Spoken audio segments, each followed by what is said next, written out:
یہ مسز عدنان کی طرف سے سوال ہے کہ سر میں حیران ہوتی ہوں غامدی صاحب کو اللہ تعالیٰ نے کیا علم دیا، ماشاءاللہ قرآن کی کیا تفسیر کی، زبردست۔ سر تھوڑا غامدی صاحب کے بارے میں بتائیے گا۔ استادوں کے بارے میں بات کرنا سب سے مشکل کام ہوتا ہے۔ استاد گرامی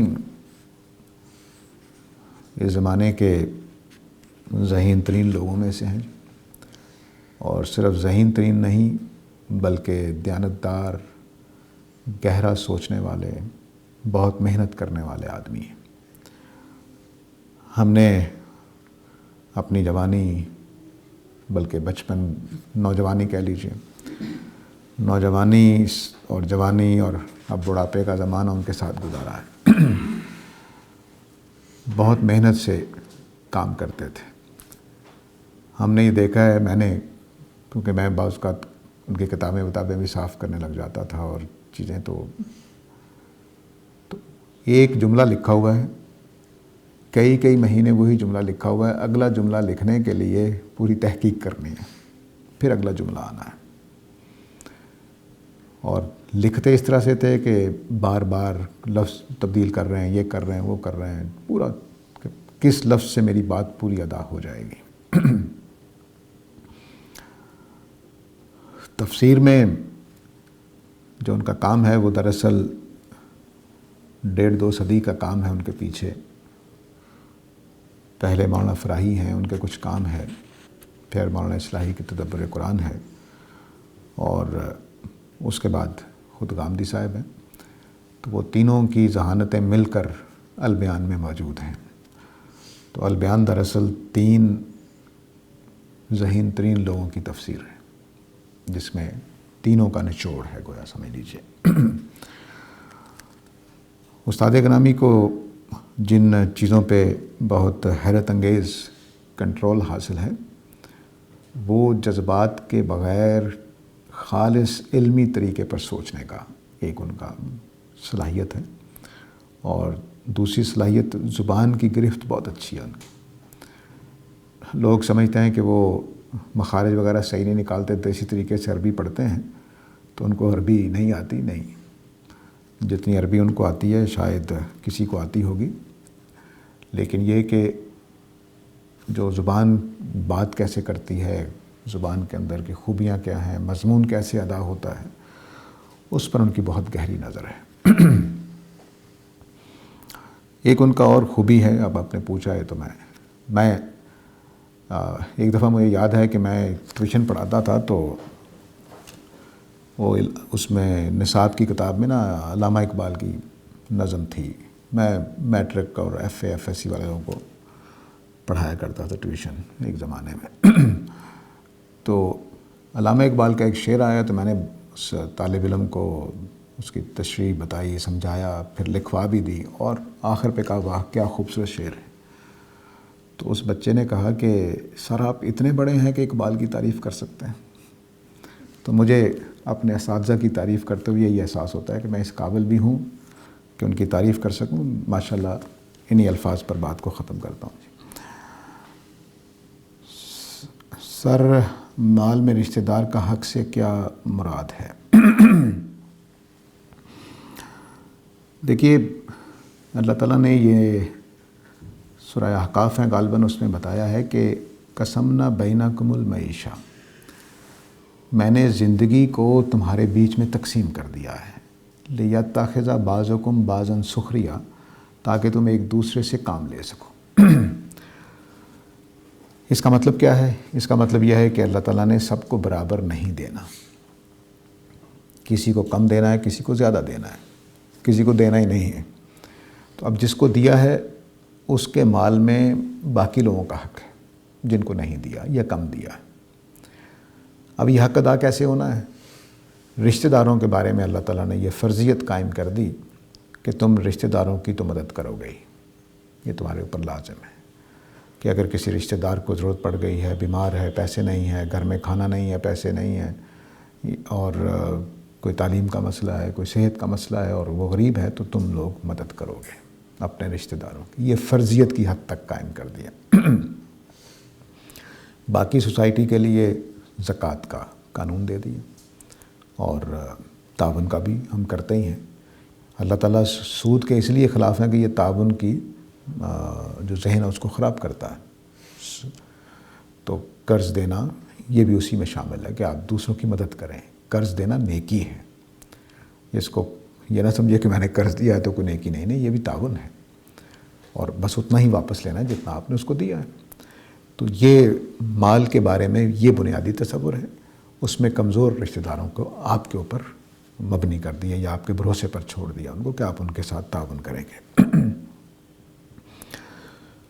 اب رشتہ داروں کے ساتھ ہمارا جو تعلق ہوتا ہے وہ خراب بھی ہو جاتا ہے۔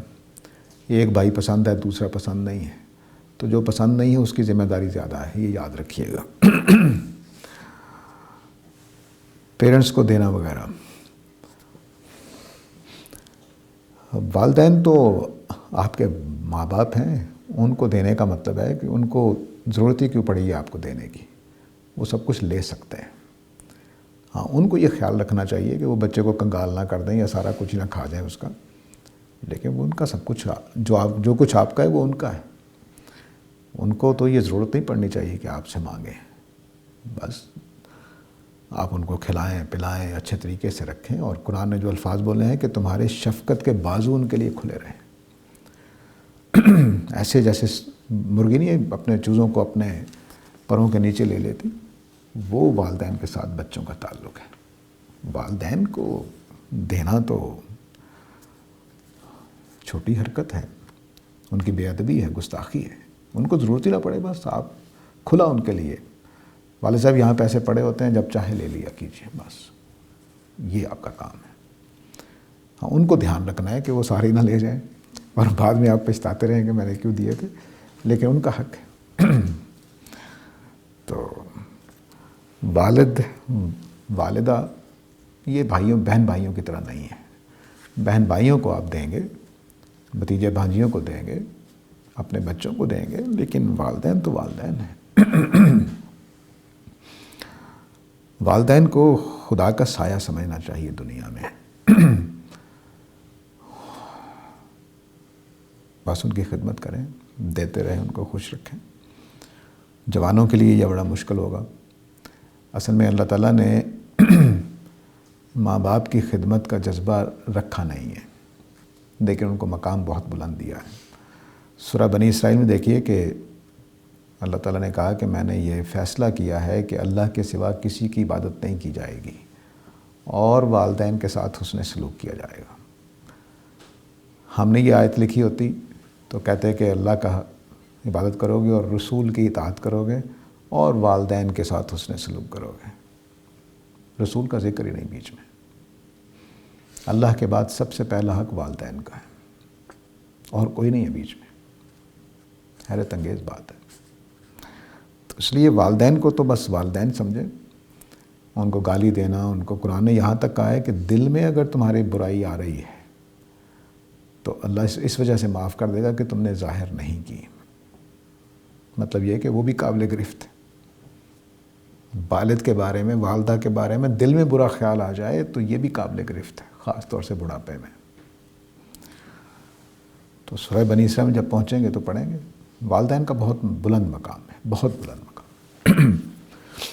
بلکہ جو بہن بھائیوں کا حق بنتا ہے اور بھتیجے بھانجیوں کا حق بنتا ہے وہ بھی والدین کی وجہ سے بنتا ہے، اور کسی وجہ سے نہیں بنتا۔ تو والدین جو ہیں وہ بہت ہی اہمیت رکھتے ہیں، تو ان کا تو حق ہی حق ہے، رشتہ داروں کو دینے کی بات ہے۔ اچھا جی، یہ سوال تھا وہاب صاحب کا۔ رائے عدنان صاحب کا سوال ہے جی، السلام علیکم محترم، اللہ ایک زندہ جاوید ہستی ہے، اللہ ہمارا خالق ہے، اللہ کو ہمیشہ کے لیے اپنے ساتھ کیسے محسوس کر سکتے ہیں، ہر پل ہر لمحہ؟ آپ کا سوال بہت اہم ہے، لیکن یہ سوال اتنا خطرناک ہے کہ اس کا جواب دیتے ہوئے آدمی غلط راستے پر چل پڑتا ہے، اور پتہ نہیں کیا کیا چیزیں ہیں جو انسانوں نے اس چیز کو حاصل کرنے کے لیے پیدا کی ہیں کہ اللہ کا ساتھ محسوس ہو۔ آپ نے جو صفات لکھی ہیں اللہ تعالیٰ کی، اللہ تعالیٰ زندہ جاوید ہستی ہیں، خالق ہیں، ہمیشہ زندہ ہیں، تو ایسی ذات کے بارے میں یہ بھی جان لیجئے کہ وہ غیر محسوس ہے، کبھی محسوس نہیں ہوگا۔ یہ پہلی بات یہ جان لیجئے، اللہ تعالیٰ غیر محسوس ذات ہے، کبھی محسوس نہیں ہوں گے کہ آپ کے ساتھ ہیں۔ اگر وہ ہو گئے تو پھر تو محسوس ہو گئے، تو خدا ہی نہیں رہے۔ تو پہلی بات یہ جان لیجئے کہ خدا تعالیٰ کی ذات کسی معنی میں، کسی رنگ میں، کسی طرح بھی محسوس نہیں ہو سکتی، نہیں ہو سکتی، نہ ہونا چاہیے۔ اب آپ کو وہی کام کرنا ہے جو نبی کریم صلی اللہ علیہ وسلم نے حضرت جبرائیل علیہ السلام کو ایک سوال کے جواب میں فرمایا تھا۔ حضرت جبرائیل علیہ السلام نے پوچھا تھا کہ احسان کیا ہے؟ تو آپ نے فرمایا احسان یہ ہے کہ تم اس طرح سے عبادت کرو کہ جیسے اللہ کو دیکھتے ہو۔ تو اگر تم نہیں دیکھتے تو کیا ہوا؟ اللہ تو تمہیں دیکھ رہا ہے، بس اسی حالت میں رہنا ہے کہ اللہ تو مجھے دیکھ رہا ہے۔ اگر آپ یہ اپنے اوپر طاری کر سکیں کہ اللہ مجھے دیکھ رہا ہے، تو بس آپ اللہ کے ساتھ ہیں، اللہ آپ کے ساتھ ہے۔ یہ 24 گھنٹے طاری رکھیں، اس کے بعد اس کا بخار نہ چڑھا لیجئے گا، بس باقی ٹھیک ہے۔ کیونکہ اگر آپ بخار چڑھا لیں گے تو پھر طریقت اور تکشف کی کئی منزلیں ہیں جو آپ کا انتظار کر رہی ہوں گی، اس سے بچ کر رہیے۔ سادہ طریقے پر نبی کریم صلی اللہ علیہ وسلم کے اسوہ پر چلتے ہوئے بس ہر وقت اس احساس میں رہیں کہ اللہ مجھے دیکھ رہا ہے، میں نے اللہ کو جواب دینا ہے، بس اس سے بڑی کوئی منزل نہیں ہے۔ نہ آپ کو کوئی اور مقامات کی ضرورت ہے۔ جس دن آپ نے یہ سوچنا شروع کر دیا کہ اللہ مجھے دیکھ رہا ہے تو کوئی برائی نہیں کر سکیں گے، تو بس آپ نیک ہو گئے۔ اللہ خیر سلام۔ مسز عدنان کا سوال ہے جی کہ حضرت ابراہیم علیہ السلام کی تیسری بیوی کا ذکر کیوں نہیں ہے، یعنی کہ وہ اور ان کی اولاد کا خاص پتہ نہیں چلتا۔ ابراہیم علیہ السلام کو قرآن مجید نے کوئی ان کی سیرت کی کتاب نہیں ہے، یہ بس جتنا ضروری ذکر تھا اتنا کر دیا گیا ہے۔ اور خود حضرت ابراہیم کے علاقے کا نام بھی نہیں بتایا گیا کہ وہ کہاں پیدا ہوئے تھے، اور کس بادشاہ نے ان کو آگ میں ڈالا تھا اس کا نام بھی نہیں بتایا گیا۔ تو یہ کوئی تاریخ کی کتاب نہیں ہے، تو بس جتنی ضرورت تھی اللہ تعالیٰ نے اتنا ہی ان کا حوالہ دیا ہے۔ تمام نبیوں کے ساتھ ایسا ہی ہے۔ مثلا حضرت یوسف کا پتہ نہیں چلتا کس علاقے میں پیدا ہو گئے، یہ پتہ چلتا ہے کہ مصر میں آ گئے تھے۔ تو یہ سب کچھ جو ہے یہ وہ اللہ تعالیٰ چونکہ تاریخ نہیں بتا رہے، بلکہ جتنی بات ضرورت ہوتی ہے بات سمجھانے کے لیے اتنی ذکر کر دیتے ہیں، تو اس لیے ذکر اس لیے نہیں کیا گیا۔ اور عرب جانتے تھے، اچھی طرح واقف تھے، یہود بھی جانتے تھے کہ ابراہیم علیہ السلام کی کتنی بیگمات ہیں، ان سے کتنے بچے ہیں، اچھی طرح جانتے تھے، تو اس لیے بتانے کی ضرورت نہیں تھی۔ جو چیز بتانے کی ضرورت ہے، جیسے یہاں یہ بتایا کہ یہود یہ نہیں مانتے تھے کہ ابراہیم علیہ السلام کبھی مکہ میں بھی آئے تھے، کیونکہ انہوں نے مروہ بھی کہیں اور بنا، مروہ کا تو نام ہی تبدیل کر دیا، موریا کر دیا ہوا تھا، مورا کر دیا ہوا تھا۔ بعض جگہوں پہ مورا لکھا ہوا ہے، بعض پہ موریا لکھا ہوا ہے، بعض پہ موریا لکھا ہوا ہے، تو مروہ کا نام ہی تبدیل کر دیا، اور پھر ساری زندگی بھٹکتے رہے پچھلے 2-2.5-3 ہزار سال سے کہ موریا ہے کہاں پہ، پتہ نہیں چلتا، وہ کوئی جگہ ہی کوئی نہیں ہے۔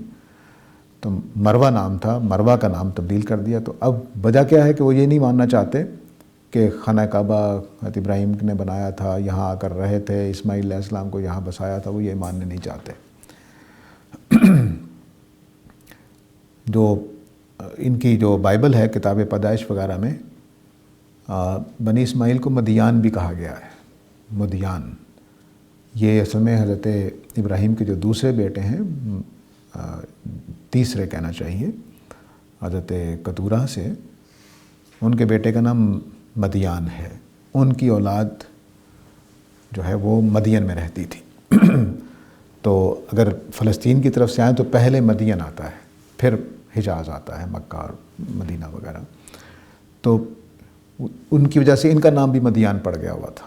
تو ذکر کیوں نہیں ہے؟ تو بنی اسماعیل کو بھی مدیان کہہ لیا جاتا تھا، یعنی وہ کہتے تھے، جو اہل کتاب ہیں وہ مدیان کہتے، تو وہ اچھی طرح واقف تھے یہ سارے باتوں سے، تو اس لیے ذکر کرنے کی ضرورت نہیں ہے۔ خود یہاں دیکھیں نا، اس آیت میں اللہ تعالیٰ نے مکہ کا نام نہیں لیا، بس اتنا کہہ دیا کہ یہ گھر جو میں نے لوگوں کے لیے مرکز بنایا، بس تو پتہ ہوتا ہے کس گھر کی بات ہو رہی ہے، کیا نہیں ہو رہا۔ تو بہرحال ان کی 3 بیگمات تھیں. حضرت سارہ سب سے پہلے نکاح میں آئیں، پھر حضرت ہاجرہ، اور پھر حضرت کتورہ، کاف نقطہ والا اور توئے کے ساتھ نام ہے. تینوں سے ایک ایک بیٹا ہے آپ کا. حضرت سارہ سے حضرت اسحاق ہیں، حضرت ہاجرہ سے اسماعیل ہیں، اور کتورہ سے مدیان ہیں.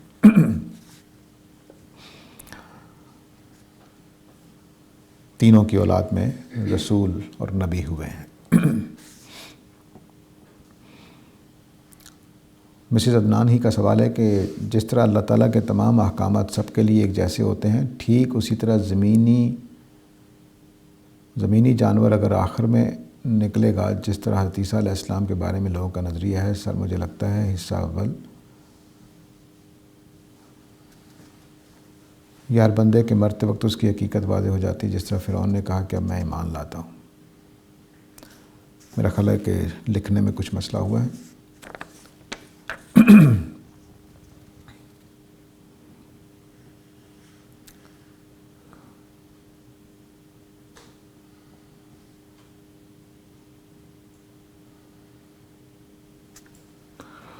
بہرحال مجھے لگ رہا ہے کہ آپ یہ غالباً پوچھنا چاہ رہی ہیں کہ جو جانور نکلے گا تو کس طرح سے نکلے گا. دیکھیے جو یہ جانور ہے دابۃ الارض، قرآن مجید میں جس جگہ یہ آیا ہے وہ آخرت کی نشانی کے طور پر نہیں آیا. روایات میں البتہ آخرت کی نشانی کے طور پر آیا ہے. تو خدا کی علامات میں سے ایک علامت ہے. اگر اس نے نکلنا ہے تو وہ ایسے ہی نکلے گا جیسے زمین پھاڑ کر کوئی نکل آیا ہے. وہ پیدا ہونے کا عمل نہیں لگتا اس میں. تو خدا کے حکم سے وہ نکل آئے گا. لیکن اگر سوال آپ کا کچھ اور تھا تو وہ دوبارہ آپ کو بھیجنا پڑے گا. یاسر محمود صاحب کا سوال ہے جی کہ جوز اینڈ کرسچنز دین ابراہیمی پہ ہیں تو ان کی بکس کا اور تواتر نے مکہ اینڈ بیت اللہ کو ٹرانسفر کیوں نہیں کیا؟ ہاں دیکھیے، تورات والوں نے 2-3 کام کرنے کی کوشش کی ہے جس کی وجہ سے اپنی کتابوں میں انہوں نے تبدیلی کی. مثلاً ایک کام انہوں نے کیا کہ حضرت ہاجرہ کو غلام بنا دیا، اور ان کو غلام بھی بنایا حضرت سارہ کی، اور پھر ان کو نکال دیا وہاں سے، اور نکل کے پتہ نہیں کہاں گئی. بعضوں کو لکھا کہ بیر صبا ایک جنگل سا ہے جس میں خود ابراہیم علیہ السلام نے 7 کنویں بنائے تھے. اس کی وجہ سے اس کا نام بیر صبا، بیر کا مطلب کنواں، صبا کا مطلب 7. تو یہ کوئی درمیان میں پڑے گا، ادھر مکہ اور ادھر کنعان، تو کہیں درمیان میں کر کے پڑے گا. تو ان کو یہ بتانے کے لیے کہ اسماعیل علیہ السلام ابراہیم علیہ السلام کے بیٹے نہیں ہیں بلکہ وہ ایک لونڈی سے بیٹے ہیں. یہ ان کو اس لیے کرنا پڑا کہ تاکہ حضرت اسحاق اکلوتے بیٹے بن جائیں. اور اسی وجہ سے جو دوسری بیگم ہے آپ کی، تیسری بیگم، ان کا ذکر بھی نہیں ہوتا ان کے ہاں، حالانکہ ان کے ہاں ہونا چاہیے کیونکہ بڑی تفصیل سے باتیں آتی ہیں. تو سیدہ ہاجرہ کو غلام بنانا ہے تاکہ اسماعیل علیہ السلام حقیقی بیٹے کے طور پر سامنے نہ آئیں، کیونکہ جو غلام عورت سے بچے ہوتے تھے وہ حقیقی بیٹوں کی طرح نہیں سمجھے جاتے تھے. خود تورات ہی میں غالباً یا قضات میں ہے یا کتاب پیدائش میں ہے کہ ابراہیم علیہ السلام نے جب حضرت اسحاق بھی پیدا ہو گئے ہیں تو حضرت اسحاق کو اور حضرت اسماعیل کو اپنے پاس رکھا، زیادہ دور نہیں بھیجا، ایک مکہ میں اور ایک کنعان میں. اور جو باقی لونڈیوں سے آپ کے بچے تھے ان کو دور بھیج دیا پیسے دے کر کہ تم دوسرے علاقوں میں چلے جاؤ. یہ تورات میں لکھا ہوا ہے. تو اب یہ چونکہ تحریف تو کی لیکن ہر جگہ نظر نہیں ہوتی کہ کہاں کہاں تحریف کرنی ہے. یہ جملہ بھی تورات میں سے نکالنا چاہیے تھا کہ اسحاق اور اسماعیل کو سگے بیٹوں کی طرح رکھا گیا ہے اور باقی بچوں کو ستیلے بچوں کی طرح، جو لونڈیوں کے بچے ہیں ان کی طرح ٹریٹ کیا گیا ہے. تو یہ واضح ہوتا ہے کہ حضرت اسحاق اور حضرت اسماعیل دونوں غلام عورتوں سے نہیں ہیں، دونوں آزاد عورتوں سے. تو ایک تو دلی یہ تھی، دوسرا خانہ کعبہ سے تعلق توڑنا تھا۔ حالانکہ خود تورات میں لکھا ہوا ہے کہ وہ اپنی قربانی جنوب کی طرف رکھ کے کرتے تھے۔ بیت المقدس میں اگر آپ دیکھیں تو مکہ معظمہ جنوب میں پڑتا، قربانی جنوب کی طرف کر کے پڑتا۔ اور اگر مجھے پورا یقین ہے کہ بیت المقدس اگر صحیح دیواریں مل جائیں اس کی بنیادیں، تو اس کا قبلہ بھی جنوب ہی ہوگا، یعنی بیت اللہ الحرام کی طرف ہوگا، خانہ کعبہ کی طرف ہوگا۔ تو اس لیے انہوں نے اپنی حضرت اسماعیل کی اولاد سے بیر کی وجہ سے، دشمنی کی وجہ سے یہ کام کیے، حسد کی وجہ سے، اور بہت ساری تبدیلیاں کی ہیں۔ اس میں مولانا فراہی کی کتاب ہے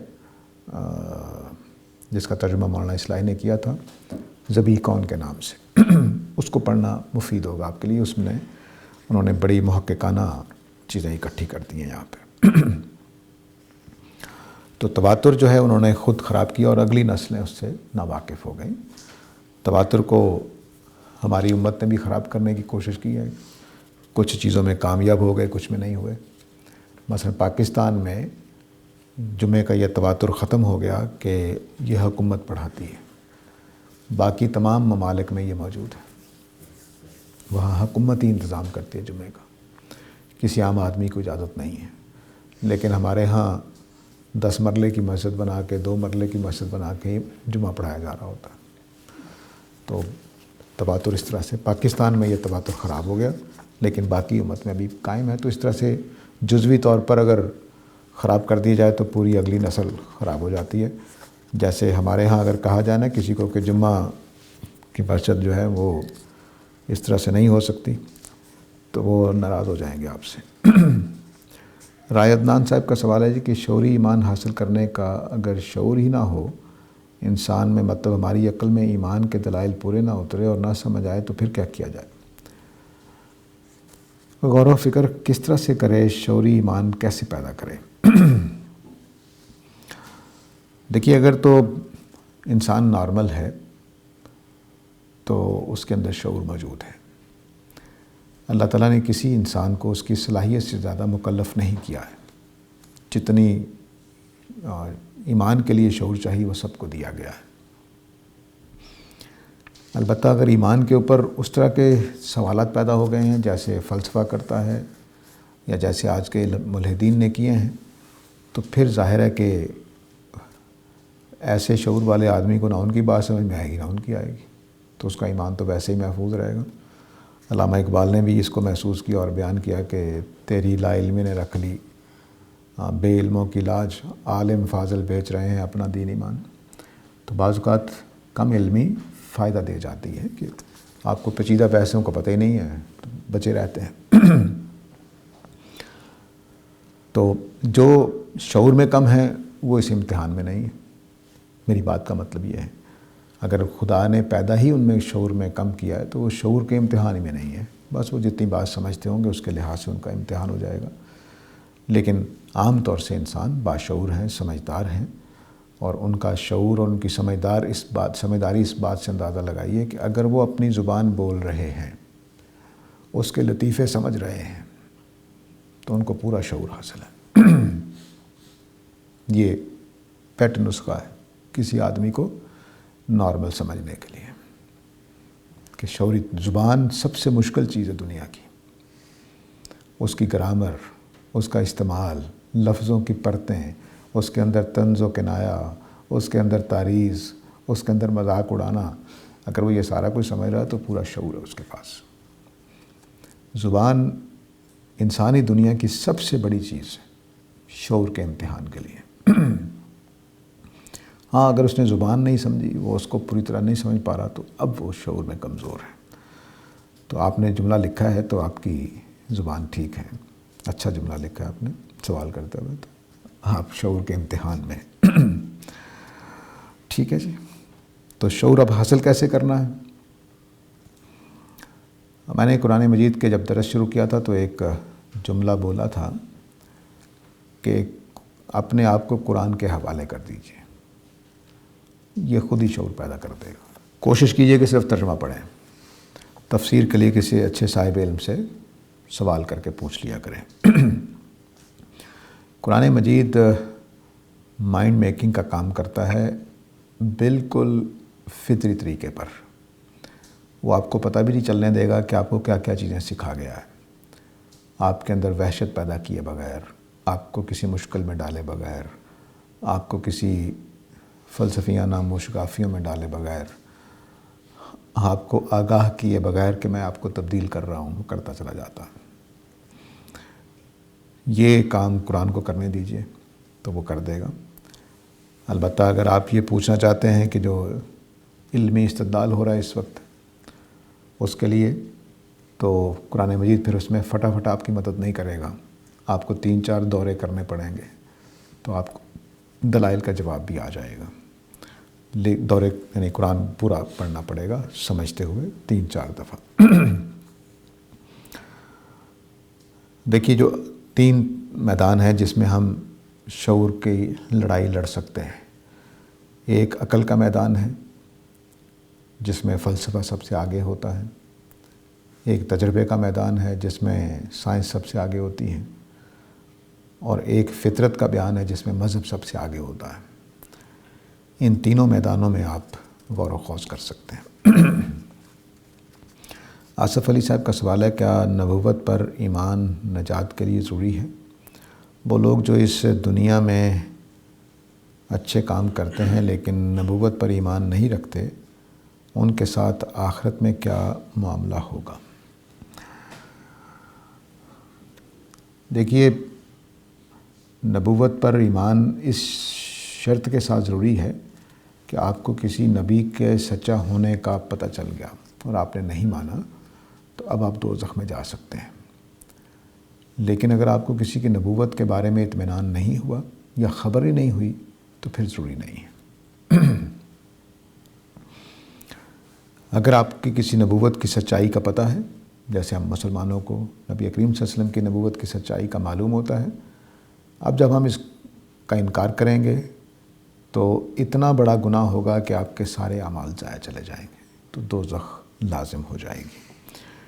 اس معنی میں ماننا لازم ہے. لیکن جن کو معلوم نہیں ہے یا جن پر حقانیت واضح نہیں ہوئی کسی رسول کی، وہ اگر نہیں مان رہے تو وہ مجرم نہیں ہوں گے، ان کے ساتھ معاملہ نرم کیا جائے گا.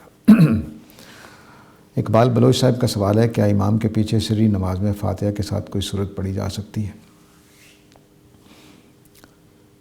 امام کے پیچھے سری نماز میں اصل میں ایک کیا کہنا چاہیے، ہمارے ہاں شعور پیدا کیا گیا ہے کہ امام کے ساتھ آپ نے رہنا ہے، جو امام صاحب کر رہے ہیں وہی کرنا ہے. اس وجہ سے پھر انہوں نے کہا کہ بھئی چونکہ سورہ فاتحہ تو امام نہیں پڑھنی ہے تو ہم نہیں پڑھنی ہے، تو وہ تو برابر ہو گئے. لیکن اگر امام سورہ اخلاص پڑھ رہا ہے اور آپ سورہ کوثر پڑھ رہے ہیں تو اختلاف ہو گیا، تب آپ نہ پڑھیے. میرے خیال میں یہ کیسی بات ہے، اجتہادی بات ہے. آپ جو بھی اجتہاد کریں گے انشاءاللہ عند اللہ قبول ہوگا. امام کے ساتھ ظاہری چیزوں میں تو ہم ساتھ دے سکتے ہیں. تو مثال کے طور پر سورہ فاتحہ میں پڑھ رہا تھا الحمدللہ رب العالمین اور امام صاحب پڑھ رہے تھے مالک یوم الدین، تو اختلاف تو ہوگی. تو وہ اتنی باریکی سے معاملے کو نہیں دیکھنا چاہیے. اور جتنے بھی اجتہادات ہوتے ہیں اس میں 2 دائرے ہیں. ایک وہ دائرہ ہوتا ہے جس میں آپ دین کا حکم معلوم کرنا چاہتے ہیں تو عالم دین کے پاس جائیں گے. لیکن کچھ دائرے ایسے ہیں جس میں آپ کو خود اجتہاد کرنا ہوتا ہے. اس میں عالم دین کے پاس جانا، عالم دین کو سر پہ چڑھانا ہوتا ہے. وہ اس قابل نہیں ہوتا. ہمیشہ یاد رکھیے جہاں آپ کے ضمیر نے گواہی دینی ہے وہاں اپنے ضمیر کی بات مانیں بس. تو آپ کا ضمیر اگر مطمئن ہے کہ میں فاتحہ پڑھ سکتا ہوں، کیونکہ میں اس لیے کہہ رہا ہوں کہ اگر نبی کریم صلی اللہ علیہ وسلم نے نہیں بتایا تو عالم کو کیسے پتہ چلے گا کیسے کرنا ہے؟ اس کی بھی ایک رائے ہے، آپ کی بھی ایک رائے ہے. تو آپ اپنے ذہن کو بھی مذہبی بنائیں، اس سے پوچھیں کہ اس وقت کیا کرنا ہے. ہمارے میں کئی دفعہ یہ سنا چکا ہوں چونکہ دلچسپ ہے اور اس سے حقیقت بھی واضح ہوتی ہے کہ انسان کس طرح سے سوچتا ہے. ایک دلہا میاں کی شادی ہوئی اور ان دنوں دوپہر کی شادی ہوتی تھی. تو نکاح وغیرہ کے بعد ان کو گھڑی وغیرہ پہنائی گئی تھی. تو ظہر کا یا عصر کا ٹائم ہو گیا تو ہم لوگ نماز پڑھنے چلے گئے، دلہا میاں بھی ساتھ. تو دلہا صاحب نے وضو کیا، وضو کر کے نماز میں شامل ہو گئے. تو نماز میں جب شامل ہوئے تو ان کو خیال آیا کہ وہ گھڑی میں اپنی وہاں بھول آیا ہوں جو لڑکی والوں نے پہنائی تھی. تو انہوں نے ایک اجتہاد کیا. انہوں نے نماز توڑے بغیر الٹے پاؤں وضو کی جگہ تک گئے، ایسے کر کے گھڑی پکڑی اور پھر آ کے نماز میں شامل ہو گئے. اور ہمیں کہتے ہیں کہ میری نماز ہو گئی. ہم نے کہا جی ہو گئی، آپ کا اجتہاد ہے، اللہ تعالیٰ قبول کرنے والا ہے. تو یہ وہ ہوتا ہے کہ آدمی خود ہی فیصلے کرتا ہے. اگر اس کا اطمینان نہیں ہوگا تو وہ نماز بعد میں دہرا لے گا، کیا فرق پڑتا ہے، ٹھیک ہے. اور اگر اس کا اطمینان ہے، ضمیر مطمئن ہے، تو انشاءاللہ اللہ بھی ضمیر کے مطابق اس کے ساتھ معاملہ کریں گے. یہاں کوئی حوال میں ہے سوال یا لیتا چلا جاؤں؟ جی. شبانہ انصاری صاحبہ کا سوال ہے کہ ہم عورتوں پر مسجدوں کے دروازے بند کر کے ہمیں مسجد کے روحانی ماحول سے بالکل محروم کر دیا گیا ہے، اس کا کیا حل ہے یا آخرت میں خدا سے شکایت کرنی پڑے گی؟ نہیں، آپ لوگوں کو احتجاج کرنا چاہیے. ہر مسجد میں، ہمارے ملک کی مسجدیں تو بیچاری مسجدیں چھوڑی ہیں، ڈربے بنے ہوئے ہیں، چھوٹے چھوٹے مسجدیں. تو مسجد کو کھلا ہونا چاہیے، اس میں بچوں کا انتظام ہونا چاہیے، اس میں عورتوں کا انتظام ہونا چاہیے. مسجد چھوٹی نہیں ہونی چاہیے. مسجد میرے گھر سے بڑی ہونی چاہیے، میرے گھر سے شاندار ہونی چاہیے، خاص سادہ ہی ہو، لیکن اس میں بچوں کے، مثلا نبی کریم صلی اللہ علیہ وسلم کی مسجد نبوی میں بچوں کی صف پیچھے بنتی تھی، پہلے مردوں کی، پھر بچوں کی، پھر عورتوں کی. تو وہ اتنی جگہ رکھی ہوتی ہوگی نا. تو اس قابل ہونا چاہیے مسجد کو. اور اس قابل بھی ہونا چاہیے کہ بچے شرارتیں کر رہے ہیں تو نمازیوں کو نماز خراب نہ ہو.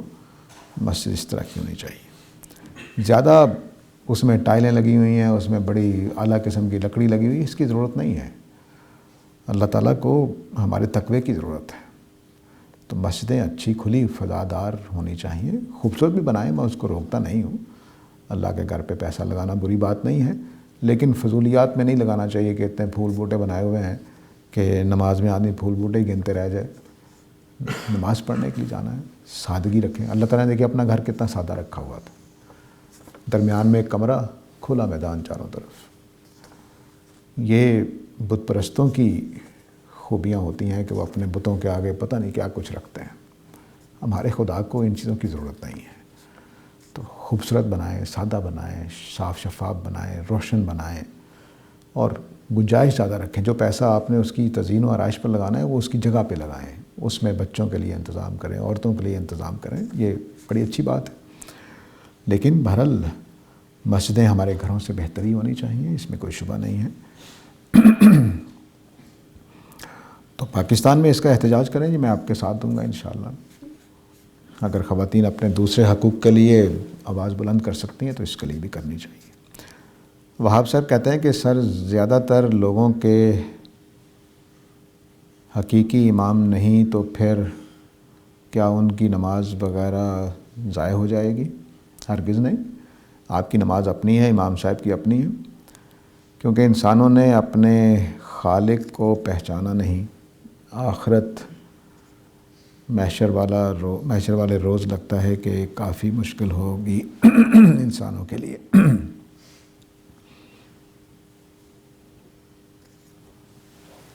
اچھا، حقیقی امام نہیں، ایمان. میں بھی حیران ہوں کہ اگلا سوال مل نہیں رہا اس کے ساتھ. دیکھیے، حقیقی ایمان جو ہے وہ تو شاید انبیاء ہی کا ہوتا ہے پوری طرح سے، یا بہت اکابر صحابہ کا ہوگا.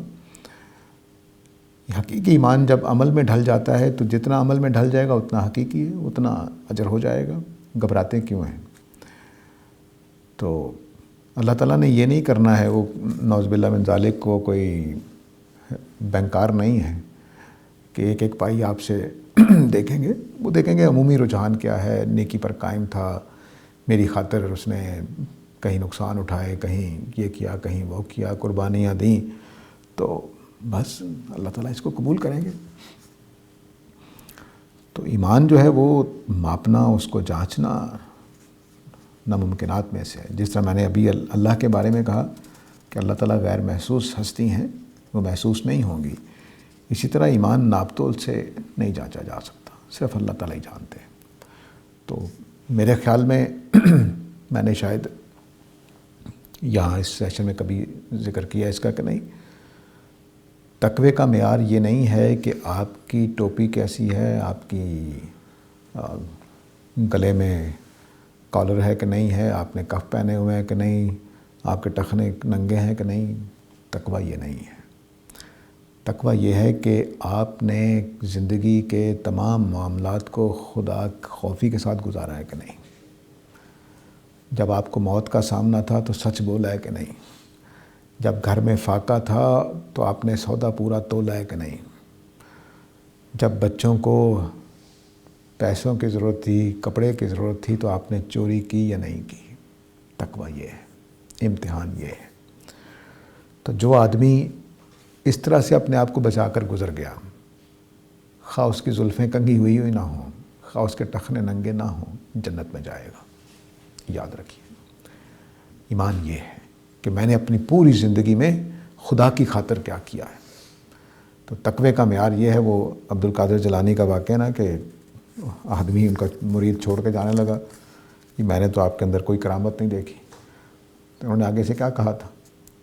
انہوں نے کہا کہ کیا تم نے کوئی خلاف سنت، خلاف قرآن کام دیکھا ہے؟ انہوں نے کہا نہیں۔ تو کہتے ہیں اس سے بڑی کرامت کیا ہو سکتی؟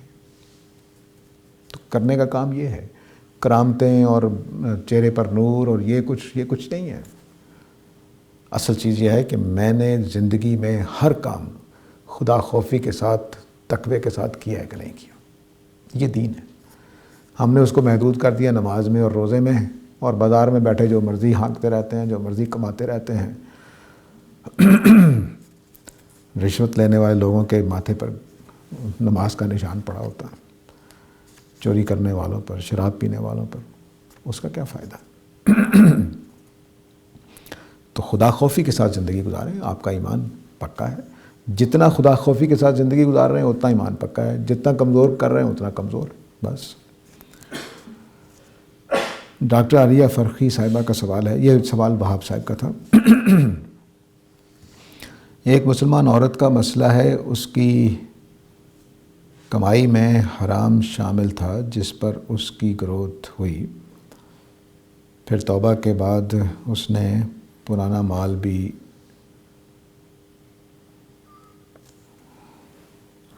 ورنہ وہ مفلس ہو جاتے۔ اچھا، پرانا مال بھی رکھا ورنہ وہ مفلس ہو جاتی، کیا اس کا صدقہ خیرات اللہ کے ہاں قابل قبول ہے؟ بچپن کی گروتھ ان کی اپنی ذمہ داری نہیں ہے، ان کے والدین نے ان کو پالا ہے، وہ اپنی کمائی پر جواب دہ ہوں گے، ان کے اوپر کوئی مسئلہ نہیں ہے۔ بعد میں جو پرانا مال والدین کی طرف سے وراثت میں ملا تھا وہ رکھ سکتی ہیں، جیسا کہ آپ نے ان کی مجبوری بتائی ہے کہ وہ اگر نہ رکھتی تو فقیر ہو جاتی، تو مجبوری میں تو ویسے ہی اللہ تعالیٰ کی طرف سے سزا نہیں ہوتی، تو اگر مجبوری میں رکھا ہے تو تب بھی ٹھیک ہے، ورنہ ان کی وراثت تھی، وراثت ان کا حق تھا، وہ یہ خیال کرتے ہوئے کہ والد صاحب کی کمائی اتنی تو حلال ہوگی وہ رکھ لیتی، باقی اللہ کی راہ میں دے دیتی، تب بھی ٹھیک تھا۔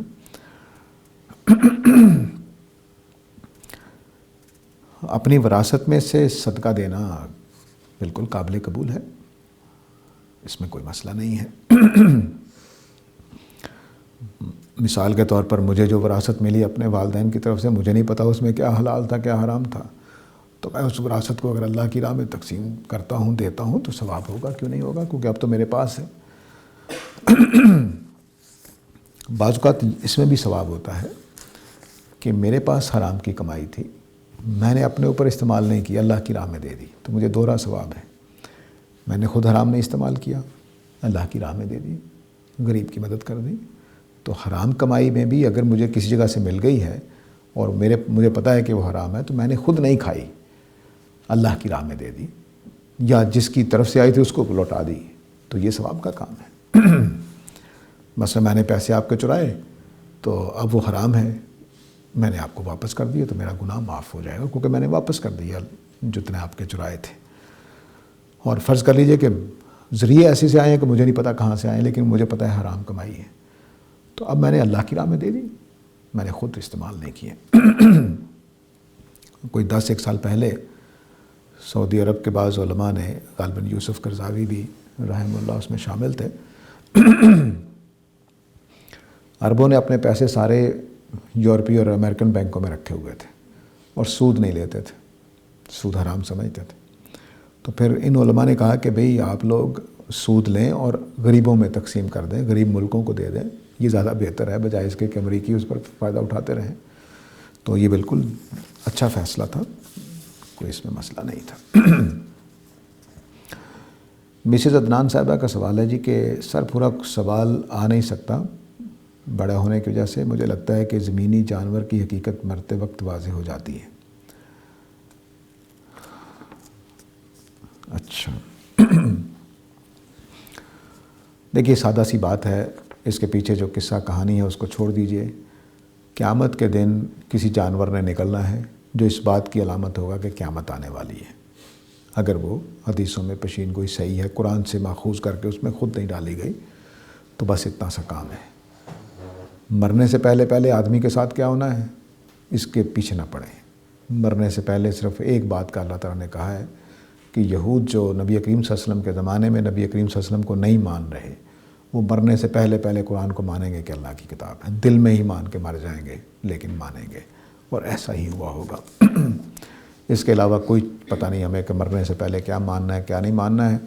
اللہ اللہ کریں، دین کے اوپر مطمئن رہیں، خدا کی کتاب کو پڑھیں، سنت متواترہ پر عمل کریں، زندگی بھر نیکی کے ساتھ گزاریں، خدا خوفی کے ساتھ۔ انشاءاللہ اگر جانور کو پہچاننے کی حقیقت آپ کے لیے جنت میں جانے کی ضرورت ہے تو اللہ تعالیٰ ضرور توفیق دے دے گا انشاءاللہ۔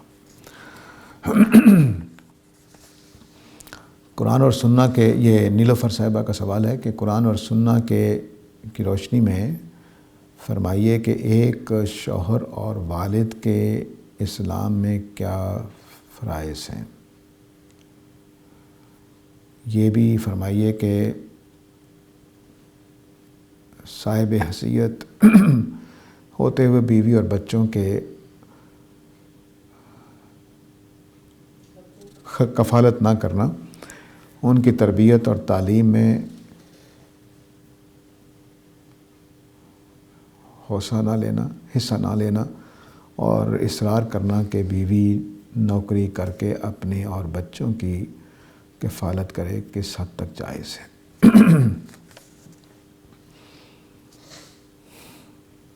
بڑا مشکل کام کر دیا۔ دیکھیے، جو قرآن مجید کے مطابق شوہر کے اوپر کمانے کی ذمہ داری ڈالی گئی ہے، بیوی کے اوپر کمانے کی ذمہ داری نہیں ہے۔ جو شوہر بیوی اور بچوں کی کفالت نہیں کرتا وہ گناہ گار ہے، یہ بنیادی بات ہے۔ اس کے بعد مثال کے طور پر شوہر پوری محنت کرتا ہے لیکن رزق اتنا کما کر نہیں لا پاتا کہ وہ بیوی اور بچوں کا خرچہ پورا کر سکے، تو اب وہ بیوی سے درخواست کر سکتا ہے کہ اگر وہ اس قابل ہے کہ کما سکے تو کمانے میں کوئی گناہ نہیں ہے، لیکن اس کو پہلے اپنی ذمہ داری ادا کرنی ہے۔ یہ نہیں ہو سکتا کہ وہ خود کچھ نہ کرے اور بیوی کو کہے کما کر لاؤ۔ امام مالک رحمہ اللہ کے بارے میں آتا ہے کہ ان سے کسی نے پوچھا کہ ایسے شوہر کا کیا کرنا ہے، تو کہتے میرا دل کرتا ہے اگر مسئلہ حرام نہ ہوتا، مسئلہ کرنا ناک کان کاٹ دینا، مسئلہ حرام نہ ہوتا تو میں ایسے شوہروں کا مسئلہ کر دیتا جو خود گھر میں بیٹھے ہوئے ہیں اور ان کی بیویاں کمانے نکلی ہوئی ہیں۔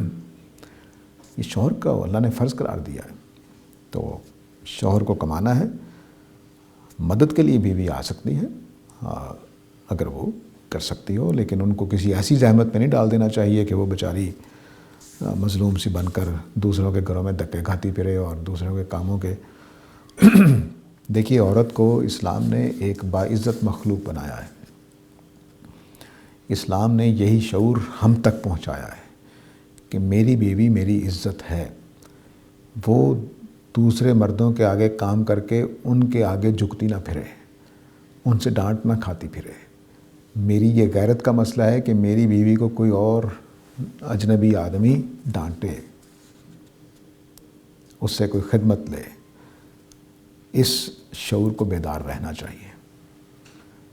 ہماری بیگمات ہماری ملکائیں ہوتی ہیں، ہم کما کر ان کی خدمت کرتے ہیں۔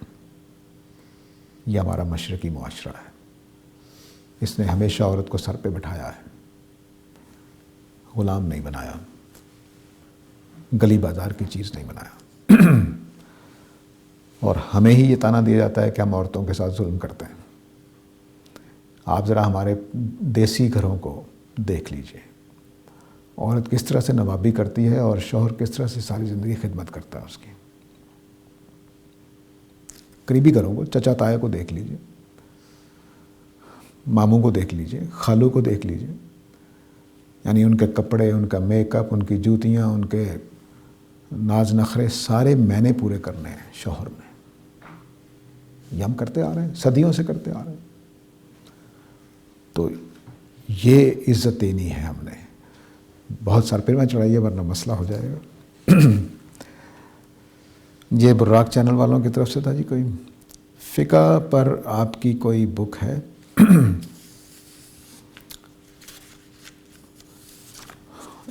ابن رشد کی کتاب ہے بدایت المجتہد، اس کا ترجمہ کیا تھا فہد فلاحی صاحب نے، ہندوستان کے عالم دین ہیں۔